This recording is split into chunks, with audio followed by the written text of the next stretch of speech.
So let's get going. So call the meeting to order.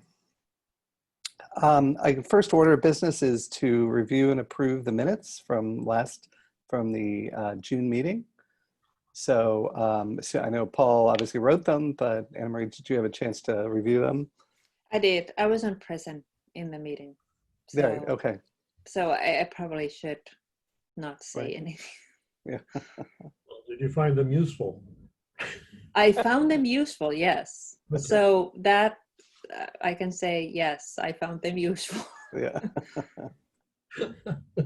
So I guess to approve them, you know, I'll make the motion to approve. Paul, do you want to second it, I guess? I'll second it. Yeah. All right. So all in favor? Aye. Aye. All right. There we have it. That was easy. All right. Minutes were approved. The two key things I want to talk about, I mean, no surprise what those are. They were in the agenda I sent out, is the outcall system. So I think great progress on that since our last meeting, and we'll talk about that. And then the email project that Bob's been working on. I was hoping Mike's going to join. Hopefully he'll join and talk about potentially, you know, helping out there. But anyway, we'll wait for that later to see, you know, to get an update on the emails as well. And then if there's any other topics, anyone else wants to bring it up, we can bring it up at that time as well. So let's start with outcall. You know, just to remind everybody, the existing outcall system has had issues. If you've heard any of the calls and hear stuttering or something on the call, there's been issues with that. There's been some other issues. So, you know, the ask was to go out and look at other vendors, you know, did a scope of it. And there were two vendors that were looked at, Code Red and Everbridge. And so Paul and I had been on some of those calls, and you know, and from that we sort of, the email that we put around our recommendation, we thought that was the most robust solution. So that's what we had proposed back to the town.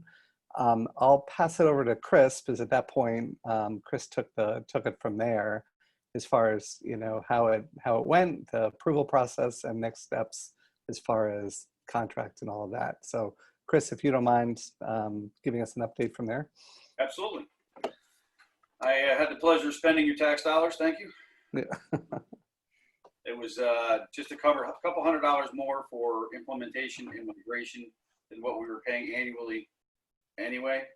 But with that, the next 2 years are actually less expensive, so it will work out to be a savings. We did sign with Everbridge. The contract was signed, the check got cut, I believe today, matter of fact. They are our new vendor. They have sent me a login and authorities, and we are starting to actually move around the system. Seems pretty basic, pretty simple right now, just for outcall usage, but we'll get into geo-tagging, tracking, and fencing, and then grouping and all that. But that should be hopefully early next week with the implementation. We're going to log in with Everbridge onto Blackboard to show them exactly what we have now, so that groups such as EOC have exactly what they have now, but can grow upon that later on after the training. So once we have everything implemented and tested, and we send out a few test shots here and there, and we're comfortable with it, then we'll get the full training down, where we'll actually have Everbridge train the group of EOC, fire, police, town hall members. Kevin hopefully will be involved as well, because he likes to use it now. Myself, and probably Sal. So within the next couple of weeks, we have until August 14th. The letter went out. The attorneys sent the letter. I sent a snail mail. It's escaping my head now, because I only send one a year. But they have to sign off that they've actually received it, and they've done so, and everything's passed. So we're good to go for the next couple of weeks. Hopefully get the training in, and we'll be over well above or before August 14th. When would you think is the date of the first outcall using Everbridge? I couldn't tell you that, Paul, only because I don't have the implementation gentleman nailed down for a schedule yet. For testing, I'm hoping next week, and I will include you guys. We'll just put your contacts in there, and I'll make a small group, and then we'll send it out. That way you can hear it. Their text to speech is dynamite, I must say. Everything you type in the system, you click on listen, and it actually it comes out. It's so much clearer and cleaner than Blackboard ever was. So there's no doubles. For instance, Kevin used to have to write a script, or whoever was sending it. So they'd write a script, then they would speak into the phone, and they would tell the script, and then they would go, and then I would copy his script into the email and send it. This is all done in one space. So you either type out your script, or you implement the script, import the script. It reads it back to you. It gets sent into the text message. It gets sent into the email, and away you go. Right now, we have to do 3 parts. Okay, so you don't actually have to have a physical person reading it anymore. Is that it? Correct. Okay. But that would be it would sound like a automated system saying it, right? Actually, it's not too bad. I'll send you the test. We'll do it virtual, a couple of different ways, a couple of different flavors. That way we'll get used to using it. But you can change the voice from what I understand, but the woman's voice right now does not sound robotic at all. I was very surprised with that. Interesting. Yeah. And her enunciation is perfect. Anna Marie, there is a conceivable situation where first selectman is not available, or there is an emergency that makes him unable to do it.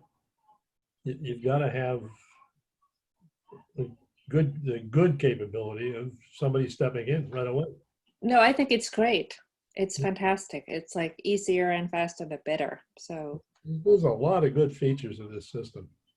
Yeah, the dynamite portion for us, the portion that I kind of think I'll be using is Kevin likes to do this, or I get an out call as I'm driving home. Could be 3:30 in the evening, could be 5:30 at night. Either way, I'm in traffic, I'm somewhere. If they send me the script right inside the app, all I have to do is drag, drop, and it's done. So it's that simple. I don't need to pull over and pull out a laptop. I don't have to Pull over. And yeah, I always pull over. this is a recorded line. Well, yeah, when you're on a merit, you're only doing 4 anyway. So, yep. So what if do you have a feel like, do you think you'll go till the 14th, or do you think you'll be able to flip on the new system, within a couple of weeks, by the end of the month? Do you think that's? I'm shooting for August, for the beginning of August. Okay. It gives us 2 weeks leeway. This way, all the groups get the test. There's not many, but now we're trying to get, just like we did with the webpage, we're trying to get each department to start to use all of these tools for informational purposes. So we'll have probably 5 or 7 major players, and then we'll train the departments on how to use things such as tax, parking, things like that. But I'm hoping by August we'll be cut over. And do you think the training will happen by then, or the training will be after that? I'm hoping it'll be before then. At least some form of training where we're comfortable with it. It's really not that hard of a system. It's just I want to make sure the mapping is correct. Right now, they had all the geo maps put in the beginning 12, 13 years ago when they went with Blackboard. So those are the key places. To draw your own map is fine, but that's the little training that we need for, say, EOC, police, fire, EMS, even public works. So okay, so we can expect to get more calls like now with different departments, or you can opt out of them. it depends on what you opt into. That's the other setup that comes later on. Once the system is implemented and we're using it, yeah, that's and Jeff was part of that with Paul with the discussion with Everbridge, is to have kind of subgroups or I want to opt in for parking. I want to opt in for, so we have to actually see if we can't build some kind of landing pages for those as well. So you would sign up and get those, yes. And they can, I believe it's also parking can say, no, I just want to send this via email. So, parking may obviously want to call you to tell you, oh, by the way, your annual parking permit's due in 2 weeks, right? Probably not a good phone call, but certainly would be great via email kind of thing.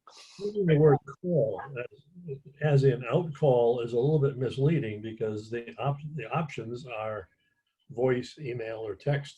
Yeah, we're trying to change the name. We're calling it alerting and notification. Yeah.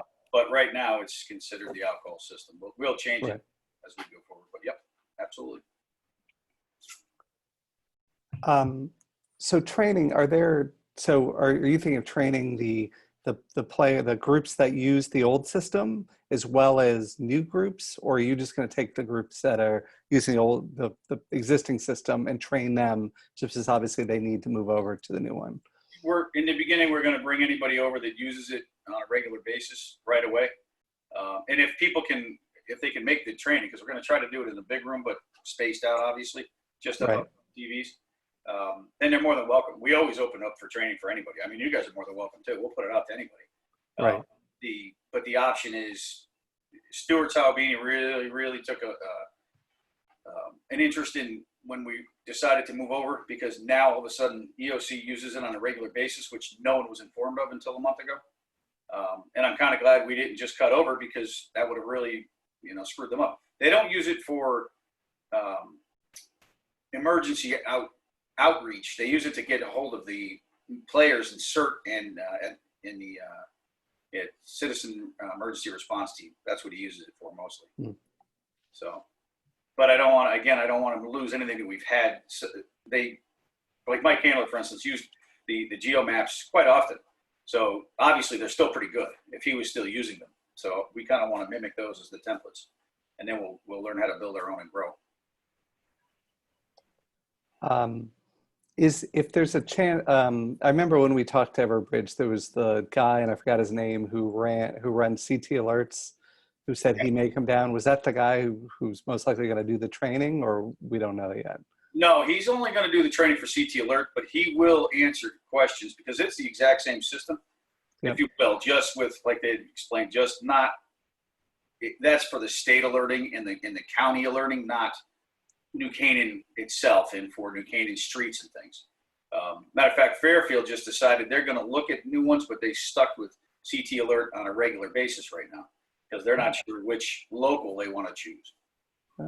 But he will, as his name was Michael something. My notes aren't here at their work. Yeah. He would answer questions for us, but his time is more dedicated. The state contract was to have free training and free alerting.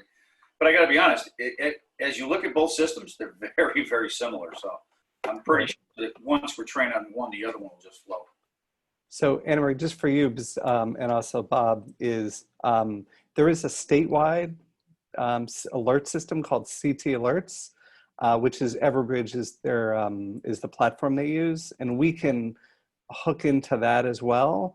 I think we need to, as a town, understand, do we want those? Now that could be an alert of something going on throughout Fairfield County, right? Or could be an alert that's much broader than what's in town. So there could be a case where now all of a sudden more alerts are hitting the town. So, I think it's great that we have this option. I think it's just becomes should we hook into this? What's the pros and cons of doing that? All of that. But that's okay. So individuals, Connecticut residents, yes, can hook up to that. Yeah, you can, but you got to sign up for both, which you can do it through the right. Chris, you can hook them. You can do it the same place as you can say, all right, I'm signing up for New Canaan. Now I want to sign up for CT Alerts, but you have to sign up for them separately. Right. And say, okay, now so you're opting into the Connecticut ones. Okay. Yeah. If there's a big accident on the hill on 106 leading up on the Merritt leading uphill towards Stamford on 106, it affects more than one town. Right. And that's that capability you get through CT, not through. Right. Well, yes, it does. And then, a Waze or somebody is going to route all the traffic through our town. Right. Yeah. So if you think of like a missing person or something else, that's like Amber Alerts or. Yeah, exactly. Those may not, the local, emergency management may not be aware of it, but obviously it would be at a state level. The neat thing Everbridge is doing with that, to emphasize on what they're talking about, is that if you have the app running in the back and it uses your geotagging or your triangulation on your phone, if you're driving through Hartford, for instance, and all of a sudden you'll get the Hartford alert, even though you signed up for the Fairfield County, it knows that you're up in Hartford, and it'll say, hey, there's been a mass, let's say, explosion, on the corner of 91 and 84, please stay away from the area. you'll actually get that because the app's running on the phone up there. A lot of people don't leave them running, but that's the direction they're going in, which I think is great because down in the state of Florida, I've talked to a couple of their customers. They do, obviously, Florida is done by county, Pinellas County, Broward County, all that. Everbridge is now taken on county-wide Florida, and they have 15 different district administrators or something. They can do their local areas, but yet they're trying to build out a whole Florida. No matter where you are, it will tell you what's going on and when it's happening. So they're constantly building their network, which I really think was a great idea. Right. Yeah. It's a big state, and you pass through counties like every 3 hours. The next thing you know, you don't know you're coming up on a 4-mile traffic jam on 95. Well, you will know prior to. So. Right. If it's something bigger than just a regular accident. Right. You know. Right. Big wildfires, something like that. Yeah. Right.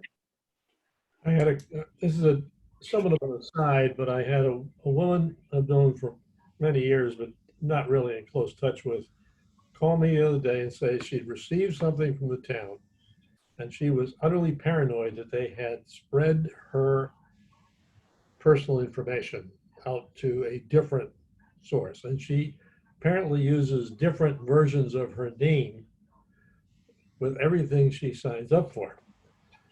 Oh. I didn't have the heart to tell her that, the opportunity to sign up for everything in the world is coming up real soon. And it's I mean, if you want to know, you've got to sign up. Right. We just need to make that clear. And I'm looking at the agenda, and you're talking about resident communications. I mean, that's really going to be important to phrase that, to make people want to sign up, not get utterly paranoid about it and Right. not sign up. Well, it's obviously should be stated somewhere that we are not going to sell the information. I mean, Right. Well, the irony is, and this goes back to Google. You can Google anybody's name, and I can pick out your address and tell you where you're living and how long you've been there and who your relatives are. Yeah, It's not public. I mean, it's not private information any longer. There's nothing that they would give the town that would be private. I didn't mention that in the conversation. But I think, the key though is to Anna Marie's point is just look, this is only used for town purposes. Your email will not be, whatever the right terminology is, right? We're not- Just for marketing just purposes. for legal, just Yeah. the And just comfort. reassurance. No, Oh, they're gonna take care of this whole thing. That's why Bob's raising his hand. Yeah. We're Hey, gonna make Bob? sure we don't. Go ahead, Bob. Go ahead, Bob.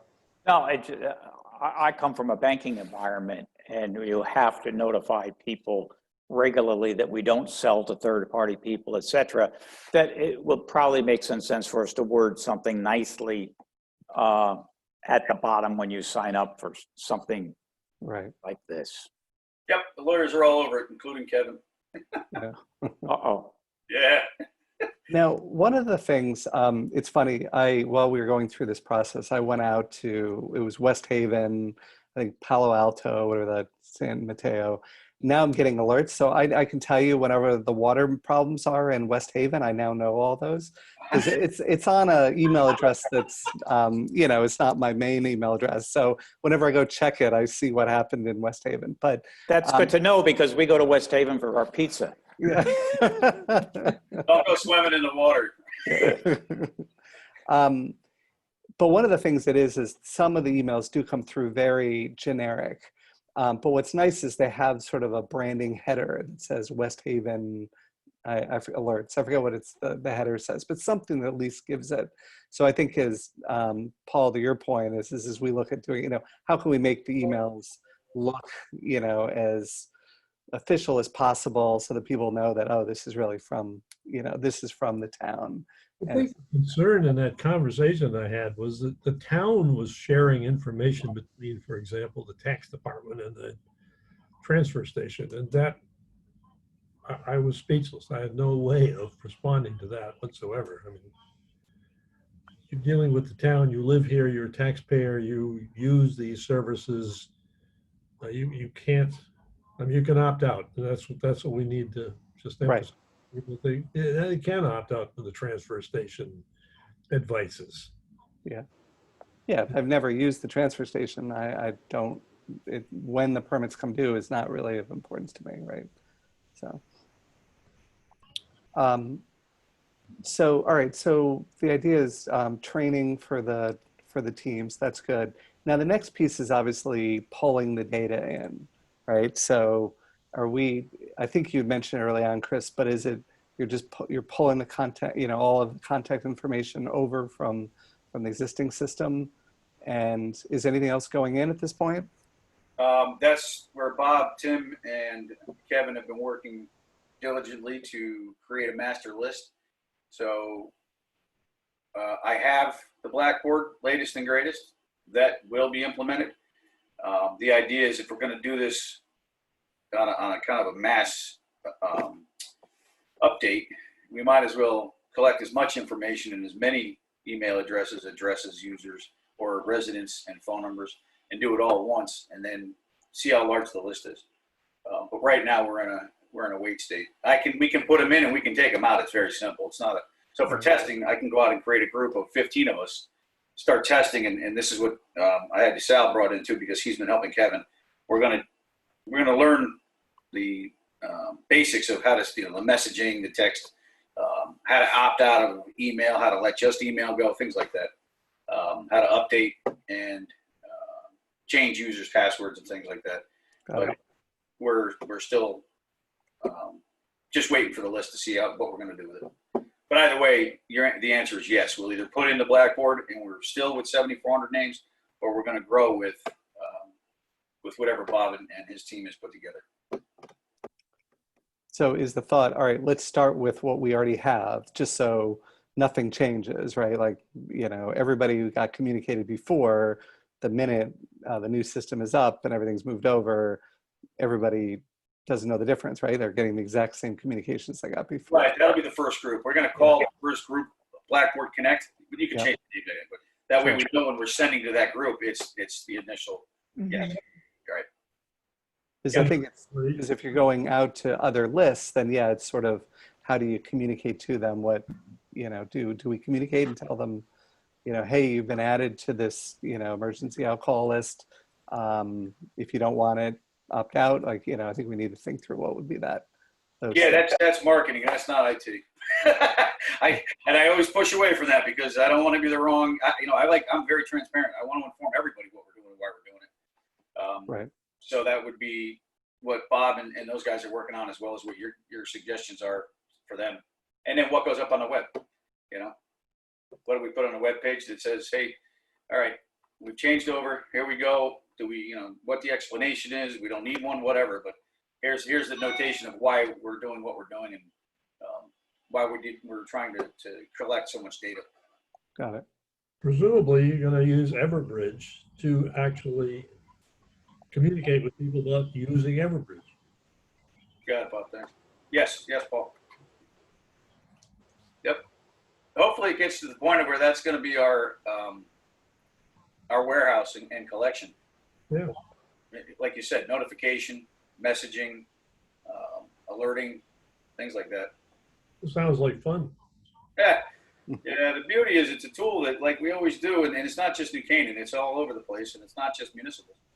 You get all these tools, and then people use them once a year, they forget, and then they don't update their portion of it. So as long as we have activity in there on a regular basis, I think it's going to work out well. The goal is the bar is set pretty high to get every household all the information as to where they belong, what they do, what part of what they want to be part of. Is it parking? Is it transfer? Is it public works? Is it crafts? Is it Lapham Center? All of that is huge. And I believe there's a couple of towns really trying to do that right now. Bob, I think you've been with Darien, is correct? Darien is trying, and Richfield. Yeah, well, Wilton, we're on the cutting edge of information gathering compared to Wilton. Okay. So they're asking for help. Yeah, so we're inventing the wheel at this point. We're not reinventing. Okay, so you're gonna be like really like in demand consulting for all these towns, right? Well, it'd probably be a good idea at some point for a number of towns to just get together It's the same type of information they're gathering, and they could share expense in developing something. Right. Yeah, you would think so, but this is the public sector. Yeah, every town does it at a different time. That's right. And we don't do it that particular way. We have our own way. Bob, I got to tell you, 20 years down here almost, and I've tried so hard. I used to lead what we called the Fairfield IT group, and I would have all the Fairfield County IT people come down to New Canaan, or we would meet in different towns once a month. That went on for 2.5 years before everybody started to split off and say, we do our own. Oh, the buying isn't there. Oh, no one. And people won't sell to you. A vendor won't sell just to the county. They'll sell to New Canaan. And they'll say, well, you've got the state contract, so now you have to go up by yourself, get the state contract. So it made no sense. So Connecticut by itself, or even the New England area, is still stuck in this rut where they can't do purchasing as a whole county. 169 cities and towns. That's right. And not one vendor is going to break loose and say, okay, I'll sell 4 licensing to force. Yeah, unfortunately, but we'll get there. We're slowly changing the laws. You didn't grow up in New England, did you? If you grew up in New England, you would understand. I did. I did 7 years in Florida. Now my problem is I think we should share everything. Jacksonville is about the size of Connecticut, for God's sakes. I mean, in terms of area. Prettier though. So let's talk about the other groups like parking and tax, and they've all got their own little email lists, right? That they've been, that they use because they want to reach out and, and notify of whatever it is that they want to notify their group of. So is the thought of bringing those in? So, hey, those lists will come in here. You've opted in already for it, right? Because you opted in the first time. It's just we're moving you to a new platform. And then they'll just continue to receive those messages. It's just be through Everbridge. Is that right? That's the goal. So I think the question there, though, is I signed up for tax, let's say, but I'm not on the outcall list or the emergency list. Do I get added to that with a option to, okay, you've been added to this, opt out if you don't want it, kind of thing? Yeah, that's the beauty with Everbridge. Remember, with the demo, their opt-in, opt-out is pretty seamless. That was the other issue we had with Blackboard. I could set up, say, Anna Marie, and she would just tell me her information. She would have no idea how to get the portal, have no idea how to log into the portal, and no idea what her password would be to change it. There was that whole reset my password, but it never worked because Anna Marie had never signed up. We did. So with Everbridge, it's an invite. So and that's, because we have all the phones logged into that. So when we get calls, it's like 3 or 4 per night for different phones. So like it would be enough just to hook one phone for the we don't need 4 emails and 4 calls for each issue. That's a lot of what we've been getting as well. The pushback from the outcall because of COVID. So many outcalls have gone out. You'll get people that call in 2-3 days later. Even it's been a month, and finally, or a couple of months, somebody from California said, "I'm just tired of getting this." You moved a year ago. You could have shut that off. So, or we'll get just what you said. Can I get everything taken out but XYZ? Yes, you can. Right. But now it's an invite. Now they push it on to the user or to the resident to say, how do you want to be informed, or do you want to be informed? Well, that leads me to a question I've been thinking about is, what about the transfer station? We're not asking people if they want to get communicated from and by and in connection with the transfer station. We're going to go out and say, here it is. Right. It's informative. The reason we're doing it is exactly why we got to get off of the out call. Again, it's messaging, it's alerting, it's notification. Exactly. They're not going to send it to everybody in town. They're trying to build a list of only the people that are reoccurring, correct, Bob? It's anyone who's going to sign back up or needs to sign back up or already has a pass. It's going out to them. We're trying our best, and their team has been doing a great job of putting together lists that it'll be more informative to the people that need it. and less bothersome to the people that don't. So this is, transfer station is gonna go out through Everbridge? And transfer station notices are gonna go out through Everbridge? It'll go throughout, yes, it will. Yep, that's the plan. Well, I think that's a good case where, all right, if you have a permit, then it's relevant to you. If you don't have a permit, it's not Exactly. relevant at all. Yeah, I mean, when you decide you want to start using the transfer station, okay, then you've got to figure that out. But, Yep. you know, knowing when the new what do you call it, the new permits are available, or if there's some change in policy or something there, like where you recycling, whatever it might be, you know, they can communicate that. And I would think the same thing with like parking, you know, if you've got a permit to park at the train station, okay, that's relevant to you. If you don't have a permit, it's not relevant if it's that type of communications. So that makes sense. Now, this is gonna be the real test, is when we start adding those blocks, the subgroups, if you will. Yep. And how well do we, you know, keep them apart, and how well do we make it easy or not for people to get on them and get off or change? Yeah, it's for the most part, these systems already are built with that structure in mind. Blackboard has that, and that's why CERT started to use it, and they started sending on their own, and no one knew that they had, because they had two administrators, they had the ability to log in and do this on their own. So it's already there. The structure's there. It's just, you'll have, think of it as the tree. You'll have the town as a whole, and then you'll have all the group subgroups, whether it be emergency services underneath it, which reaches out to 90% of the people, and not, you know, we'll have a town employee list as well for HR. So the idea is to really build this out within the next 6 months. And I'm going to say that far because with COVID, I have no idea where we're going with it, and I don't know who's going to be able to attend all these information trainings. Right. Okay, but Everbridge, just to be clear, it's only for calls. Can you also opt out from emails at the same time? Or- Absolutely. Yeah. It's not just calls. It's text messaging, email, and phone calls. So you Okay, so everything will be in one system. That's perfect.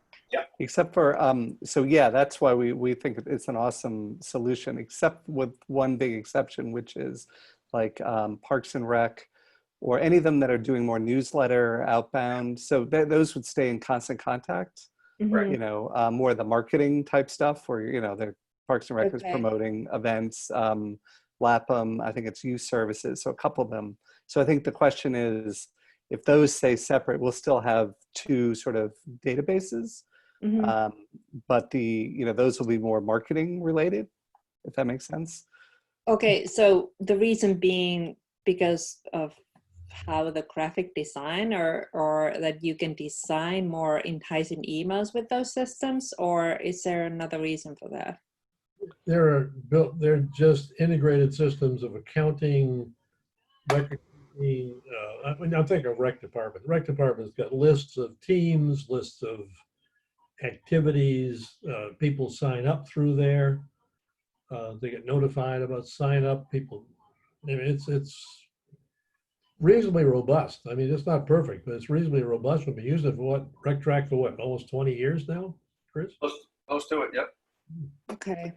So I think part of it though is the opt out. I mean, they're more marketing related, so the whole opt out, you know, components of it are more, you know, constant contact would be better suited for that. I think after we get the Everbridge system up working the way we are describing it, I mean, the rec department may choose to use this for their communication. Maybe you're right. It's not going to be quite as easy to do graphics, although I can't really assert that. I mean, they send out a very nice looking whole bunch of stuff. So is the LAPM Center. LAPM Center has been sending out almost daily communications that I don't know how those are going to get replicated if you send them out through Everbridge. I mean, Right. Imagine it's possible, but I don't know it and can't say that's for sure. The templates are pretty generic that I've seen right now, but this doesn't mean that you can't create a template. But what they do is they do it on the fly, like Paul's saying. Their graphics are, you know, they'll take a frame, a picture frame idea, and soft colors behind it, and then it goes out in color, and it's beautiful. This is mainly notification and communications. But along with what you're talking about, if you go back to rec department and everybody opts in, they have to opt in anyway. They don't need to opt into the newsletter, but that when they go to Rec Track, it says, hey, go here to sign up for our monthly newsletter. The other one is, it's going to be, listen, this is the town notification stuff. This isn't really the rec department or youth services, for instance, like you were saying, Jeff. You know, it's not everybody's going to want it, the youth services email, but you also in your household may want, yes, I want my husband or wife to get the stuff from the rec department and my husband and wife only to get the alcohol or the notification system as well. Okay. Yep. It sounds so good. Like it's amazing that it's finally happening. Yeah, no, we were impressed when we saw it. Like I said, the only caveat, just as to the point, is the communications are fairly straightforward. Or it's very different than a constant contact as far as how they look. But Well, the flexibility, at least what we know today, that could change. and Right? it's understandable. Like you don't need Yeah. to decorate. Like it's just communications. It doesn't Right. have to, it needs to be legible, but doesn't Right. have to be, doesn't need photos or and nobody has time to create those because it needs to be fast That's right. and to respond to any situation quickly. So Now, it would be great if the two were connected, right? So if We'll see how Yeah. that goes in the future. I mean, we're talking phase 2, if you will. Yeah. yeah, well, that's I think we're pretty well, the phase 1. So Chris, you'd mentioned, okay, we were talking about, all right, how do we launch it and communications, all that. And you said, oh, that's the marketing committee. So just, who sort of is leading that? Or do No, you I know? said that's in marketing. We don't have a marketing committee. That really fell inside the part of the web committee. Oh, okay. We first rolled out how would we want to promote all of this. Kevin really didn't have a marketing. We that's true, not true. We started with BJ Flagg's company, remember, and Mhm. that kind of went to where, all right, we can do this on our own. Now we moved off to the point of Anna Maria. Yep, we probably. It is what it is. We did what we did, and I think social media and the website will take off from then. They're on as our marketing platform now, Got it. and they're doing very good with it. They're doing a bang-up job. So yep. Sorry. So there's a weekly meeting, right, to talk about website? Is that right? There's a weekly communications meeting as to what goes on the website. There's a what do Okay. they call every 2 weeks? Every Just 2 about 3 weeks, every week. right? Is a web committee meeting. And do you think it would be that web committee or something else that get involved in these, discussions on how we roll it out? I think it'll be the web committee, and I think Kevin's already.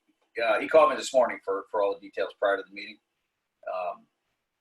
He heads or works with the web committee, and he heads the communications committee. So he's already all over this. He wants to see it in action. I invited him yesterday as the first user, and he got confused and called me. I said, log in, man, you've been invited. Of course he gets, what is this? You bought it. So he's very excited about it. He really wants to get a more simplistic platform, but he also wants to use it for a lot of different marketing, Got it. if you will. Notification. And if possible, internal communication. Absolutely. I think that's number one. I keep trying to get HR in. I know they're very busy right now. They're involved in a lot of things. But Cheryl's office is very excited about this because instead of the antiquated way we used to do things, which was, all right, 3:30 in the morning, we're not going to open up town hall on a snow day. So my phone rings, Sal's phone rings, emails go out. This is ridiculous. Log in, 2 clicks. You have your template there for snow day.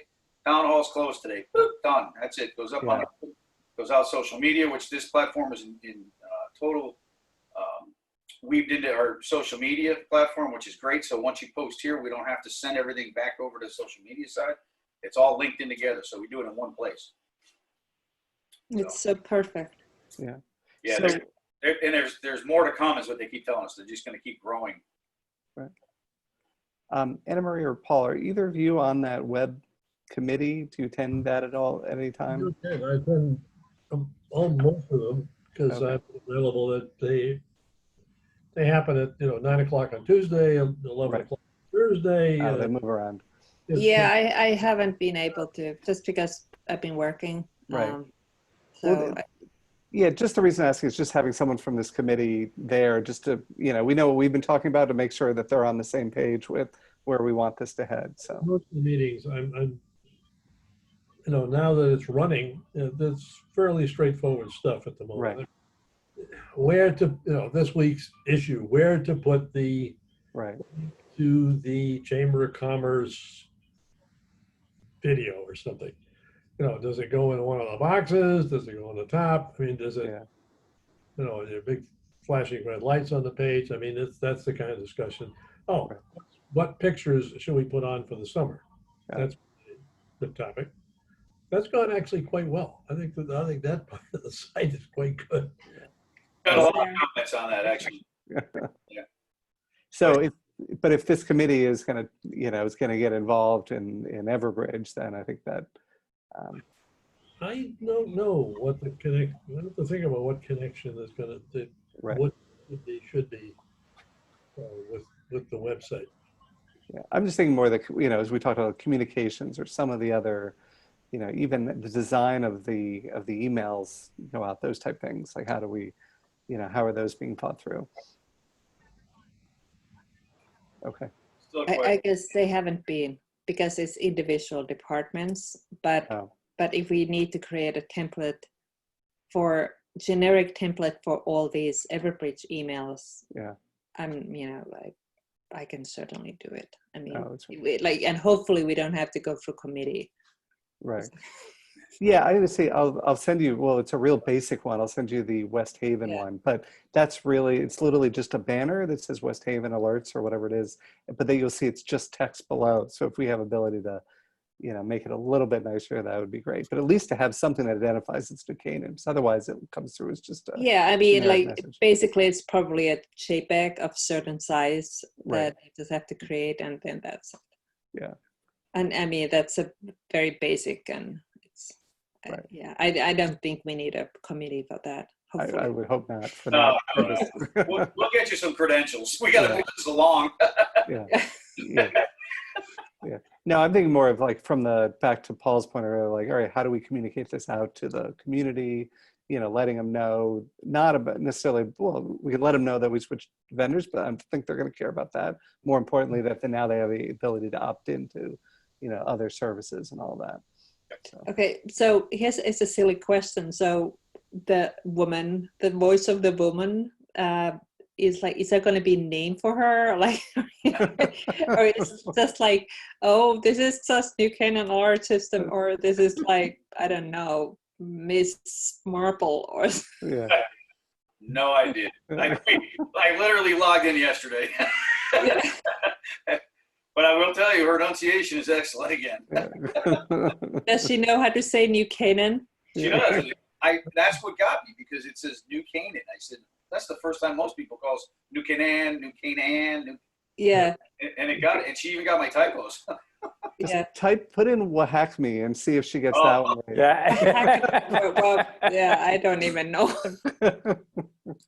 Yeah. So, no, that's good. Okay, no, that sounds good. I'll keep you going. Yep, and I'll send out the emails to everybody as we progress. That way, it won't be till next month. You'll know what's going on. This is just, I found out this morning, and we're off and running now. So Yeah, and let us know when the training is, if, Yeah, that would be good as well. So, no, good stuff there. Any other questions about Everbridge? No, I think good stuff. I mean, obviously, we're excited to move forward. So this is, as we said earlier, this is phase one. I think they're going to be, hopefully there'll be multiple phases and really take this. This to new does places. relate to one thing, Jeff, is that, are we going to have an August meeting? And my suggestion is yes, because at this stage, the way things are going to start changing, some very important things are going to start happening in the next 6 to 8 weeks. Yeah, I had that at the agenda at the end, but I'm happy to discuss it here. As I'm supportive of it. Anna Marie, your thoughts? Are you? Yeah, I'm around. It's Okay. no traveling, no nationals, so. And with Zoom meetings, it's fairly, I guess you can in theory be somewhere else too. So I guess I could, or I could be in my aspirational space. what would be your date? Would it be the? I think we have a date. Third Wednesday? That's what I thought it was. Wait, let's see. Um, 12th, August. 19th, I'm guessing it's the 12th. 12th, okay. Yes, it looks like that's it. Is that, Chris, does that work for you? Yeah, I'll be in Okay. state. I just won't be here at the house. I'll be. Got it. And Bob, how about you on The your end? third Wednesday. I think I'll be here. Okay. That's not the third Wednesday. No, that's the second. That's the Right, second. third is the 19th. Yeah. I have it marked as the 12th, so I think that's what Randy had set up. Fine. But yes, Paul, I agree with you. I think I had originally thought, but lots going on. So thank you for taking that time. So I wanted to switch gears to the email project. Bob, just, give us an update where. Sure.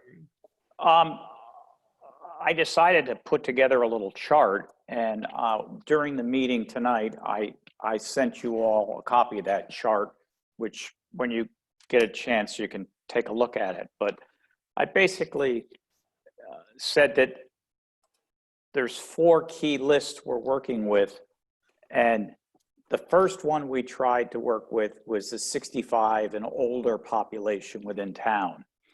There's 3,033, and because of the COVID situation where we were shopping for people and contacting them and setting up with a buddy to communicate, we picked up almost 1,200 emails. So that particular list, we have 39.4% of the population. That was the first list that we had, and we're starting to add some emails as we get overlap with various lists. The next list that we started working with is the transfer station. And that project took on several dimensions. And as an aside, I'm working hand in glove really with Chris's department. They've been tremendous help, continue to be tremendous help, and help point me in the right direction. So we had approximately 2,700 people who bought passes last year. And we looked at our 65 and over and our Blackboard and a few of the others, and we're up to 84% of that list of 2,280 as of today.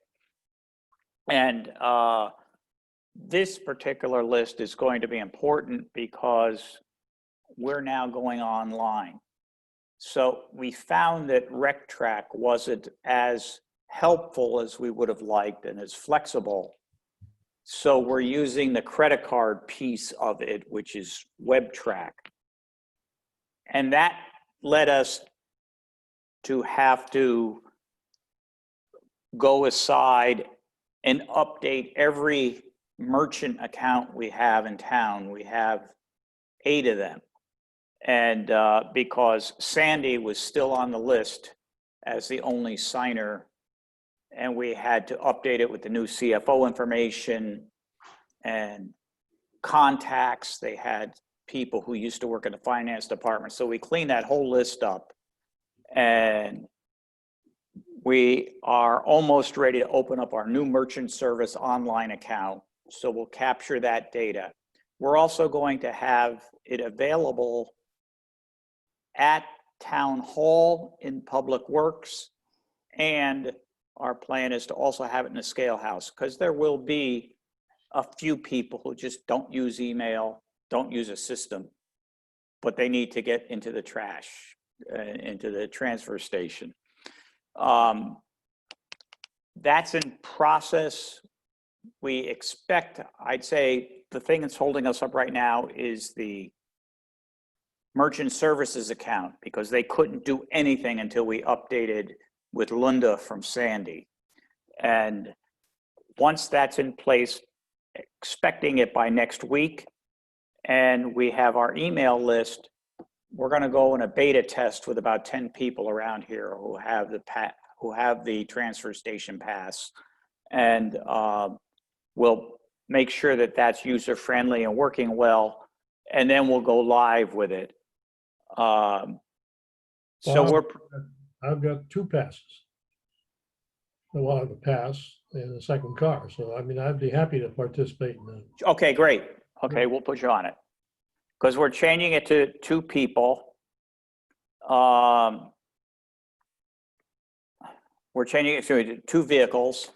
And then what the person will do is they will scan or send a picture of their 1 or 2 registrations. And then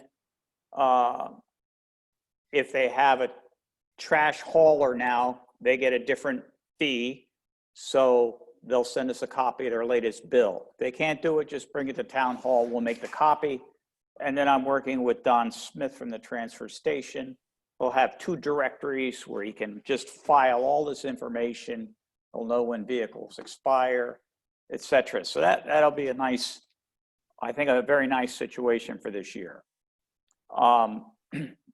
So that's where we are with that. The Bob, you third- can add, before you jump, you can add me too if you want another person. We have 2 cars as well. So Okay, Jeff. if you do, if you need other people. Yeah. Well, how easy is it to meld that into the database that I'm not saying you're going to do it today after tomorrow, but in terms of the structure, does it look like it'd be easy or difficult to merge that into the main list that what I'll call the Blackbird list? Right. It should be easy because working with Tim from Chris's staff, every morning we'll get a dump of the people who bought their passes and that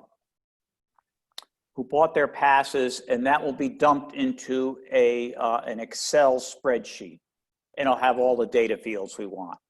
So we're trying to be consistent with all our data fields. I also took a look at last year, and I spread our sales by the month and to see what types of credit cards people are using and how that's going and what our fee schedule is. They also use that credit card account for the scale, people who are bringing brush and things like that and paying for that. So there's a little bit of other volume going through there. We'll have to sort that out because as the banker, I'm trying to audit this, figure out how we audit this simply every day. And we're looking forward to that. The third list, are there any questions on the transfer station? We did add, and I was thinking about it while we were having the previous discussion. We opened an email account called transferstation@newcanaanct.gov. So anybody can send an email to that. And there might be one with the new Everbridge. We might want to add that if you have any questions, contact, outcall or whatever we want to call it, and put an email that goes to somebody's desk. So it makes it simple for the user. We've got that turned out, we even put a phone number on there. However, I don't know what possessed me to do this, but I called the phone number. And the phone number is somebody in the building department who knew nothing about the transfer station. And I said, have you been getting a few phone calls? He said, yeah, I was wondering why I'm getting all these calls. He didn't think to call somebody. So the old story, inspect what you expect. Yeah. And so parking permits, again, working with Chris's staff and the parking department, they went to their vendor and got a dump of all of the parking names and addresses. And they actually merged that list with the transfer station. So we picked up some more email addresses from that. And we're looking forward to sharing that with the parking department, what we're doing with the transfer station, to see if there's some efficiencies when they sell the annual pass this year. So there's 1,849 people on that list, and they have 1,000 emails for about 56%. And I think between the transfer station and the parking permits, this year will be closer to 100% because we're really focused on doing this by email. So that'll be a good thing. Then in having conversations with Kevin, where we're hell-bent on getting email communication to every resident, we decided to get a data dump from the assessor's department of every parcel in town. And there's 7,400 properties in town, 7,404 to be specific, of all kinds of parcels. And the assessor sent me the codes of the style and description. So over the last couple of days, I've sorted those. So I pulled out the vacant land and I put aside all the commercial properties because we'll want to communicate with them at some point. But I focused on the single family homes, 2, 3, 4 family homes, condominiums, then the residential co-ops, which are like a commercial building because you don't have a deed on every person who owns a co-op. And we've got 39 of those units in the town. We now have 170 apartments between Avalon and a couple of other places. We'll sort that out, how we get the people coming and going, keeping that current. So there's 6,600 total resident properties. So now we're going to be really focused on that and work on merging the list and the master data. So since we have the properties and their assessed property value and some other statistics on the property, we'll be able to keep that in a master data spread.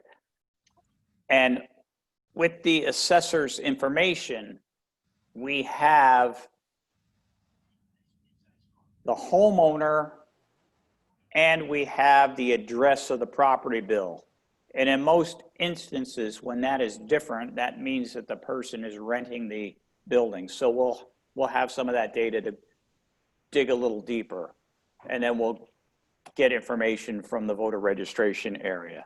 So that's what I'm going to be focused on over the next several weeks or more with Tim and Chris and his staff. And I sent you this chart because at least you'll know what the universe is for all of this. This is That's a great. lot to digest, Bob. Yeah. Sounds like you've got the next 3 or 4 sets of business to do. Yeah, and I think we can do even more and get this better organized. And it's, I mean, even sadly, with the 65 plus list, I mean, I have people dying, and there are people who are 65 that weren't 65 when I started my project in January. And so it's dynamic, and it's talking with Chris. How do we keep this alive and as accurate as possible on an ongoing basis? That's the challenge. But it's like Kevin and I were talking, we both come out of financial services, and when we tried, it was a nightmare when we tried to come up with households that were banking with us. Mm.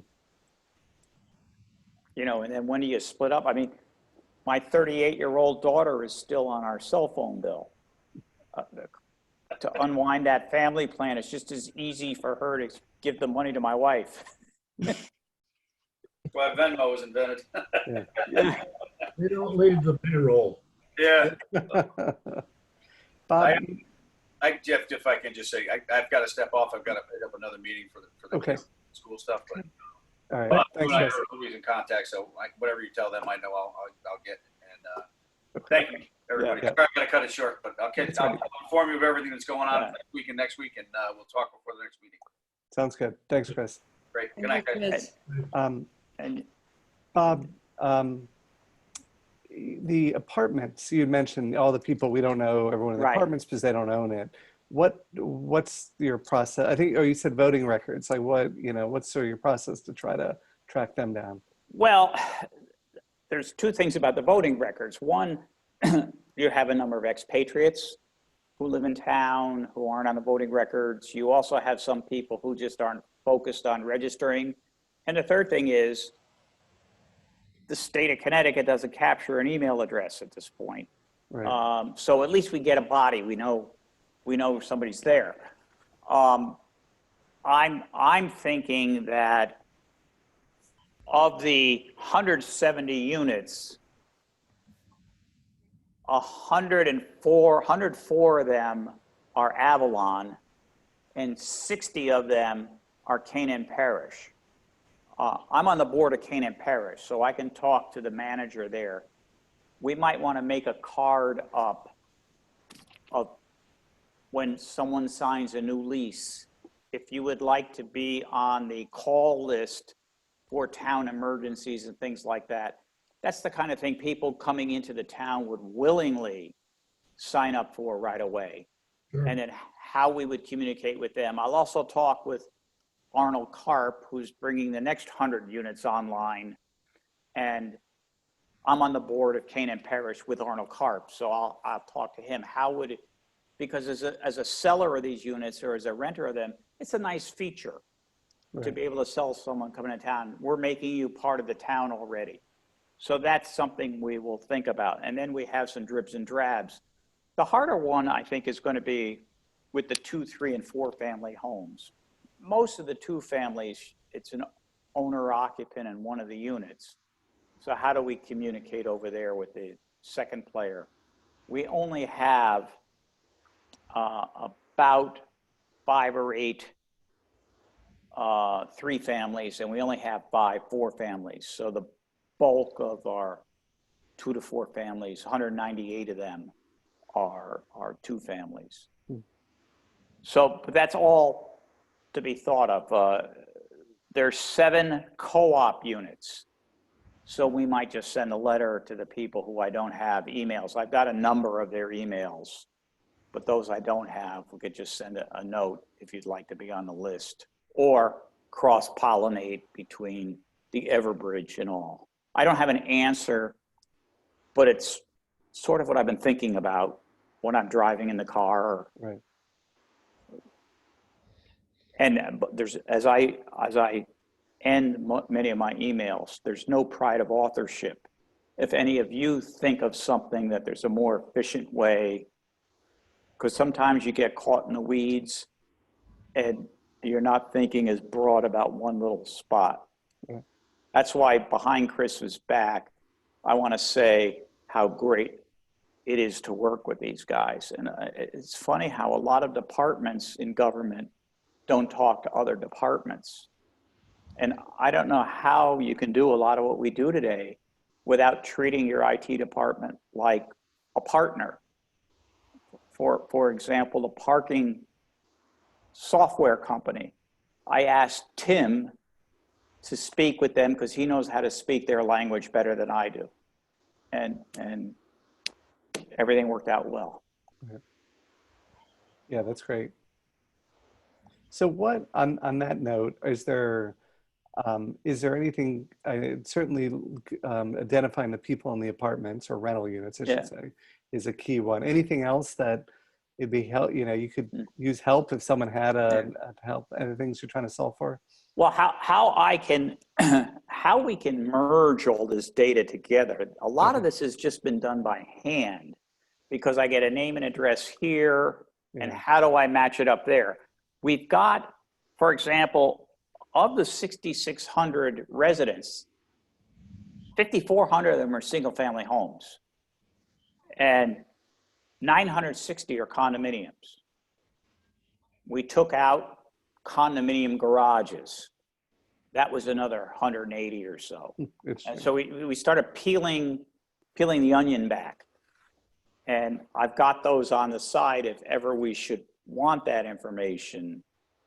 But if in a perfect world, if we get this knocked off with the residential, then we can take a stab with the couple of 100 commercial buildings we have in town and who's a key contact in each one of those buildings.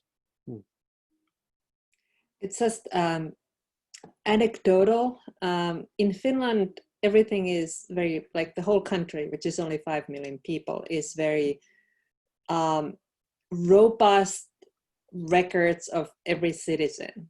And somehow, if you're like, you can access those records yourself and control them, and other records like for every citizen is by certain banking passwords. So if you have a bank account and you have those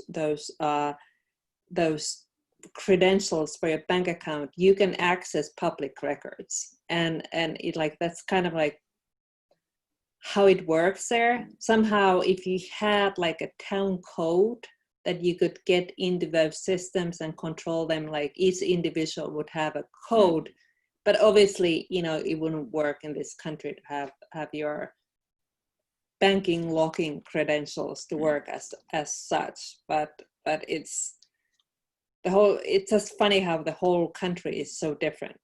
It might be interesting at some point to think about a system that had a username per household Yeah. or a town resident that worked with everything. But I'm amazed as someone new to government you can go online now and see if my taxes are delinquent after this phone call. But yet I can't get the vehicle information from the tax assessor to use with the parking department if they have a scofflaw and they're trying to find out who owns the car with license plate 1234.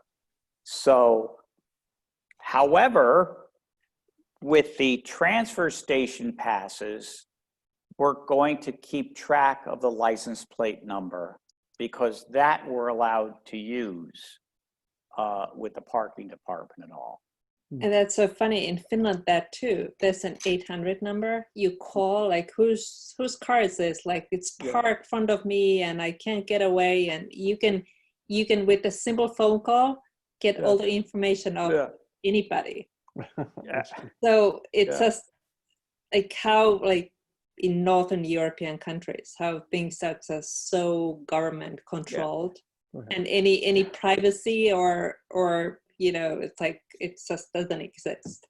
You know how the parking department puts a chalk stripe on a car? Yeah. It's come back an hour later. There is either a state or a town in the Midwest where someone sued and the judge found in favor of the person that it was an invasion of privacy by marking the tire. That's funny. Well, in New Canada, that is like merchants, they just go and wipe it off. They just go and like, you know, wash it off. So. Yeah. But with the technology that the parking department has, when I started my project, I rode with the parking people for a day. And their electronics at 25 miles an hour, they take a picture and they know the license plate number. So an hour and 10 minutes later, when they go by, they know that car has been there.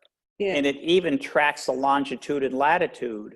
So if the person moved their car 3 spaces, it can tell them that, because the rule is you're supposed to park in another block, not on that street. So, oh, that's interesting. So there's, and that's good to know. and we may get, and it takes a picture of everything. I was so excited like a little kid that day because we booted a car. And the lady came in to town hall to say, your boots scraped my wheel, my chrome wheel. And they took the picture up there and it showed that the scratch was there before the boot went on, and the boot is made of rubber. So we may get one of those readers for next year at the transfer station, so we don't have to issue a pass. Because if we're issuing a pass to someone who has license plate 1234, the picture will say it's a legitimate car. And it should be used actually for 4th of July passes too. Like, why not just have the reader? You don't have to, you know, you have either bought the ticket or you haven't. Yeah. Right. Yes. Yeah. Yeah, no, I think the same technology could be used in a lot of ways. The rec department the rec department loves RecTrack. Yeah. And in my opinion, I don't think the software has kept pace. There must be something out there worth looking at. And I'm persona non grata for even suggesting that. Take a look at what may be out there. They went to so much trouble introducing that. Chris, if he were here, could tell you as well. There was so much trouble when that was introduced. They resisted it years, for at least 2 or 3 years. And I don't remember what unlocked the whole thing, but they eventually took it grudgingly. And now, boy, that's, that's wisdom. Yeah. See, our biggest disappointment with RecTrack was we wanted to have a drop-down box for everybody's street. Because when you're typing it in, like St. John's Place, some people spell out Saint, some people put ST, ST period, John, John's, apostrophe. There's so many ways that they spell it that we end up having to change it. So what we decided to do is the benefits of the WebTrack outweighed that for now. And who's ever going to audit every morning, however many passes were sold the day before, we're going to double check that address to make sure the address is spelled the way we need it spelled. That's good. And this way we'll have clean data from the start. Good. So Bob, thanks for that update. Sounds like you've got a few next steps you're working on, which is great. Yeah, if we, we'll give it thought if there's anything else, we can think on our end. I appreciate it. And I sent you the chart and you can just take a look at it. And again, any thoughts of, gee, I think the guy can do this more efficiently this way or that way, I'm all ears. Good. Absolutely. That sounds good. Okay. Okay, so that just the last order of business is any new business, anything else, topics anyone wants to bring up? No? All right, so I guess next thing is just to move to adjourn. Do we have a motion to adjourn? All right, second? All right, so it's all in favor. All in favor, aye. Thank you, everyone. Bye. Thanks, everyone. Have a good night. Thank You you. too. You. Thank you. Bye.